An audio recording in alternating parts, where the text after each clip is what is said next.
I see there's some family members here. Who's here with this morning? My wife, my son, my daughter, wife's son, daughter, my wife's friend, and my daughter-in-law and our granddaughter, our newest member. Newest member. Tell us about your playing career here at Coppin. It was a quick 4 years. It was a very good time. I look around the campus today, and it did look like this. I just wish we had. I looked at baseball roster too. There's 32 players. One year I played here, we had 12. So we were competitive, and Reggie coached and recruited just Baltimore City. If he was able to bring players from out of town like they have now, it would have been pretty talented. Who's your coach? Reggie Smith. Yeah. My JUCO coach. Jason just told me that. Yeah. Now, what was it like trying to build this program? It was hard because Reggie wanted to do it fast. So we played everyone. He didn't care. He scheduled doubleheader Monday, Tuesday, Wednesday, Thursday, Friday, Saturday, Sunday. And one year we only had 2 pitchers. So we were like, Reggie, how are we going to do this? We'll figure it out. We figured it out. That was typical Reggie. How did you get here? I mean, what made you choose Coppin State College back then? I was playing for Reggie in the summertime, and Doug Robertson, who at the time was the assistant athletic director, was recruiting Reggie to bring him here. And we were playing at Memorial Stadium, and I had a really good game. After the game, he walked up to Reggie and said, Coppin wants to hire you. And Reggie said, I'm interested. He said, well, we have one caveat. You bring the center fielder with you.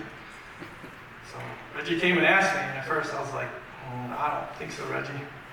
But he said, look at it, come up. He brought me up here, walked around, told me they had a math program. At the time, it was a dual degree in math here, engineering at Maryland. But I finished my math degree in 3 years, and I was supposed to go to Maryland for the last 2, and I decided I just wanted to stay at Coppin for my 4 years. Switched over to straight math, and I was hoping to get drafted, but that didn't pan out, so I didn't want to leave my last year and go play somewhere else. You fell in love with the campus, with the school? Yeah. Actually, it wasn't hard because Reggie was more than a coach to me. Yes. Reggie was like my big brother. Yes. I didn't realize that at the time we were only 5 years apart. He was 23 when I came here. So he was young himself. So. Tell us about your relationships with Dr. Gilchrist and Ms. Smith. Well, they were very good teachers. I had them for most of my math classes. Back then, math building was right over there. I don't even recognize it anymore. But, I heard you ask someone about memorable teachers, and I started thinking, I have a very vivid memory of Mrs. Smith. She used to write things on the board every day. Yeah. Just different sayings, and one stuck with me. And it said, yesterday is a canceled check. Tomorrow is a promissory note. Today is the only cash you have, so spend it wisely. So I thought that was pretty deep and pretty touching to me. I try to live my life that way all the time. So, especially baseball. Most people, when they're coaching or playing, they don't think about getting into the Hall of Fame. So now that you're here, what does this mean for you? That's a great honor. Reggie told me a couple years ago this was coming, but it didn't. So when Jason told me this year he was going to nominate me, I thought, okay. I wasn't sure it was going to happen. But now it is, it's a great honor. One thing I want to say, though, is kind of related to that question, is you said my career average was 372. I met with Jason Booker. He told me that. And I didn't believe him because I hit 375, 426, and then 389.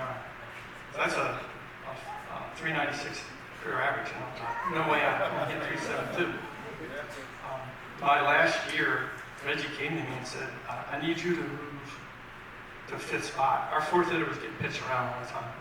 And I said, Reggie, I'd rather hit 2nd, but move me to 5th is fine. If you think that'll help the team. So as soon as he moved me to 5th, our 4th hitter started crushing the ball. And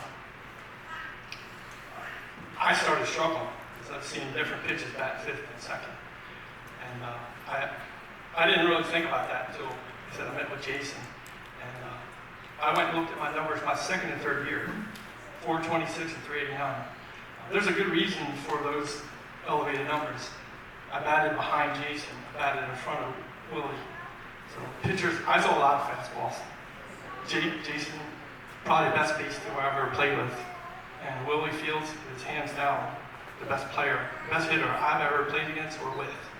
So I just want to recognize those two of my teammates. Are you still involved in baseball at all now, or just watching? No, I watch. I coach both of my kids. I coach all the way up, baseball, basketball. So I didn't. I played for a couple years with Reggie after I graduated, but once my kids were born, I just switched focus to them and stopped playing. So. Now all the war stories turns into a Hall of Fame induction. Yeah. Ladies and gentlemen, John Koenig, thank you very much.